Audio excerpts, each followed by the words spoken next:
வணக்கம். நம்ம தெய்வ அருள் சேனலுக்கு உங்களை அன்புடன் வரவேற்கிறேன். ஒவ்வொரு நாளும் ஒவ்வொரு பதிவுல புது புது வாஸ்து சாஸ்திர விஷயங்களை தெரிஞ்சுக்கிட்டு வரோம். வீடியோக்குள்ள போறதுக்கு முன்னாடி நம்ம தெய்வ அருள் சேனலை இப்பதான் நீங்க ஃபர்ஸ்ட் டைம் பாக்குறீங்க அப்படின்னா மறக்காம சப்ஸ்கிரைப் பண்ணிக்கோங்க. வாங்க இப்ப வீடியோக்குள்ள போலாம்.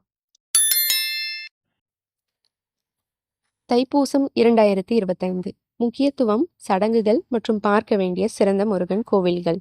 தைப்பூச திருவிழா 2025 பிப்ரவரி 11, 2025 அன்று வருகிறது. இந்த புனிதமான இந்து பண்டிகை தமிழ் மாதமான தை மாதத்தில் ஜனவரி டு பிப்ரவரி முழு நிலவு நாளில் கொண்டாடப்படுகிறது. அப்போது பூச நட்சத்திரம் சந்திரனுடன் இணைகிறது. தைப்பூசம் 2025 தேதி ஆன்மீக வளர்ச்சி, தவம் மற்றும் வீரம் மற்றும் ஞானத்தின் தெய்வமான முருகப்பெருமானிடம் பக்தி செலுத்துவதற்கான ஒரு சக்தி வாய்ந்த நேரத்தை குறிக்கிறது. தைப்பூச திருவிழாவின் முக்கியத்துவம். தைப்பூசம் மற்றும் முருகனின் வரலாறு இந்து புராணங்களில் ஆழமாக வேரூன்றியுள்ளது. இது தீமையை நன்மை வென்றதன் அடையாளமாக. சூரபத்மனை தோற்றடிக்க பார்வதி தேவி முருகனுக்கு வேலை, தெய்வீக ஈட்டி பரிசளித்த தருணத்தை நினைவு கூறும் வகையில் அமைந்துள்ளது. இந்த விழா தமிழ்நாடு, இலங்கை, மலேசியா மற்றும் சிங்கப்பூரில் பரவலாக கொண்டாடப்படுகிறது. அங்கு பக்தர்கள் தீவிர தவம், காவடி ஆட்டம் சுமந்து முருகன் கோவில்களில் சிறப்பு பூஜைகளில் பங்கேற்பதன் மூலம் தங்கள் நன்றியை தெரிவிக்கின்றனர். தைப்பூச சடங்குகள் மற்றும் மரபுகள். தைப்பூசம் 2025க்கு பக்தர்கள் தயாராகும் வழிகள். தைப்பூசத்திற்கான விரத விதிகள். பலர் பண்டிகைக்கு 48 நாட்களுக்கு முன்பு கடுமையான சைவ உணவு முறைகளை கடைபிடிக்கின்றனர். காவடி ஆட்டம் சுமப்பது. பக்தர்கள் பக்தியின் ஒரு செயலாக ஆழமாக அலங்கரிக்கப்பட்ட காவடியை எடுத்து செல்கிறார்கள். துளையிடும் சடங்குகள். சிலர் அசைக்க முடியாத நம்பிக்கையை காட்ட தங்கள் கன்னங்கள், நாக்கு அல்லது உடலை துளைக்கிறார்கள். பால்குடம் பிரசாதம். பால்குடம் எடுத்தல். தைப்பூச கோயில் தரிசன முன்பதிவுக்காக பக்தர்கள் முருகன் கோயில்களுக்கு பால்குடங்களை எடுத்து செல்கிறார்கள். மந்திரங்கள் மற்றும் ஊர்வலங்கள். பக்தர்கள் பஜனைகளை பாடி கோவில்களுக்கு வெறுங்காலுடன் நடக்கிறார்கள். இவ்வாறாக முருகனின் அருளை பெற சடங்குகள் செய்கிறார்கள். தமிழ்நாட்டில் தைப்பூசத்தை கொண்டாட சிறந்த இடங்கள். பழனி முருகன் கோவில் தமிழ்நாட்டில் மிகவும் பிரபலமான தைப்பூச விழா அங்கு கொண்டாடப்படும். திருத்தணி முருகன் கோவில் சென்னையிலிருந்து திருத்தணி முருகன் கோவிலில் உள்ள ஒரு புனித தலம். சுவாமிமலை முருகன் கோவில் முருகனின் 6 இல்லங்களில் ஒன்று. திருச்செந்தூர் முருகன் கோவில் தைப்பூசத்துக்கான சிறப்பு முருகன் கோவில் தரிசனத்துக்கு கட்டாயம் தரிசிக்க வேண்டும். மதுரை திருப்பரங்குன்றம் முருகன் தெய்வானையை மணந்த அறுபடை வீடுகளில் ஒன்று. தைப்பூசம் 2025க்கான சென்னையிலிருந்து அறுபடை வீடு வரை சுற்றுப்பயணம். புனித யாத்திரை திட்டமிடும் பக்தர்களுக்கு சென்னையிலிருந்து அறுபடை வீடு சுற்றுலா தொகுப்பு முருகனின் 6 படை வீடுகளையும் உள்ளடங்கிய சரியான ஆன்மீக பயணமாகும். நாள் 1 தைப்பூச பூஜை நேரத்திற்காக சென்னையிலிருந்து திருத்தணி முருகன் கோவிலுக்கு 2025 நாள் சுவாமிமலை முருகன் கோவிலில் மற்றும் பழமுதிர் சோலை முருகன் கோவிலுக்கு செல்லுதல்.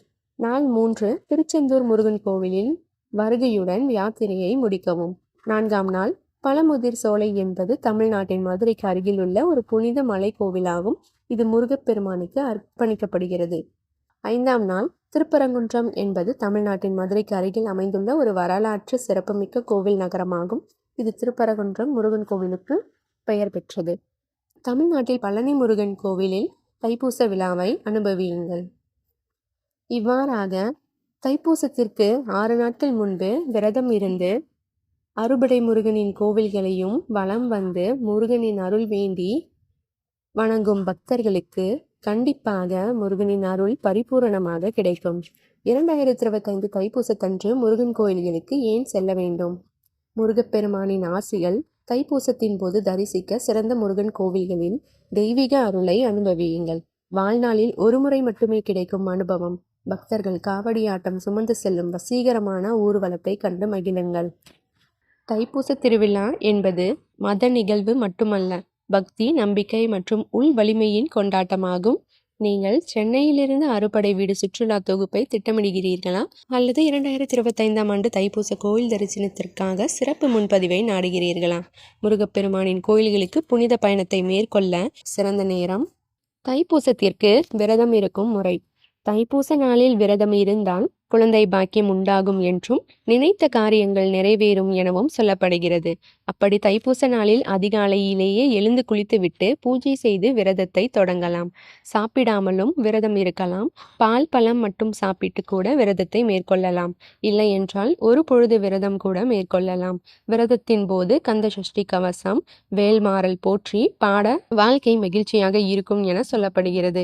விரதத்தை முடிக்கும் போது முருகனுக்கு அரோகரா கோஷம் போட்டு முடிக்க வேண்டுமாம். மற்றும் முருகனின் சக்தி வாய்ந்த மூல மந்திரத்தை தெரிவித்து அருளை பெற வேண்டும். முருகனின் சக்தி வாய்ந்த மூல மந்திரம் ஓம் சௌம் சரவணபவ ஸ்ரீம் க்ரீம் க்ளீம் க்ளௌம் சௌம் நமக ஸ்ரீமத். இந்த மந்திரத்தை முருகனுக்கு விரதம் இருக்கும் நாள் முதல் 6 நாட்கள் தொடர்ந்து இந்த மந்திரத்தை சொல்லி விரதம் இருந்து வழிபட முருகனின் அருள் பரிபூரணமாக கிடைக்கும் மற்றும் உங்கள் வேண்டுதல் நிறைவேறும். முருகனுக்கு 6 நாட்கள் விரதம் இருக்க வேண்டும். முதல் நாள் விரதம் 6/2/2025 அன்று தொடங்கி காலையில் எழுந்து குளித்து விரதத்தை தொடங்க வேண்டும். 6/2/2025 முதல் 11/2/2025 தைப்பூசம் நாள் வரைக்கும் விரதம் இருக்க வேண்டும். மற்றும் முருகனின் அறுபடை வீடுகளுக்கு சென்று அரோகரா கோஷமிட்டு முருகனை வழிபட சகலவித செல்வமும் சௌபாக்கியமும் உடல் ஆரோக்கியமும் மன நிம்மதியும் மற்றும் குழந்தை பாக்கியம் நினைத்த காரியங்கள் நிறைவேறும். முருகனின் தைப்பூச தினத்தை தவறாமல் பின்பற்ற வேண்டும். முருகனின் அருள் பெற வாழ்த்துக்கள். நன்றி. இது போன்ற பல வாஸ்து சார்ந்த சுவாரஸ்யமான தகவல்களை தினமும் தெரிஞ்சுக்கிறதுக்கு நம்ம சேனலை மறக்காமல் சப்ஸ்கிரைப் பண்ணிக்கோங்க. இந்த வீடியோ உங்களுக்கு பயனுள்ளதாக இருந்துச்சுன்னா மற்றவங்களுக்கும் ஷேர் பண்ணுங்கள். நன்றி.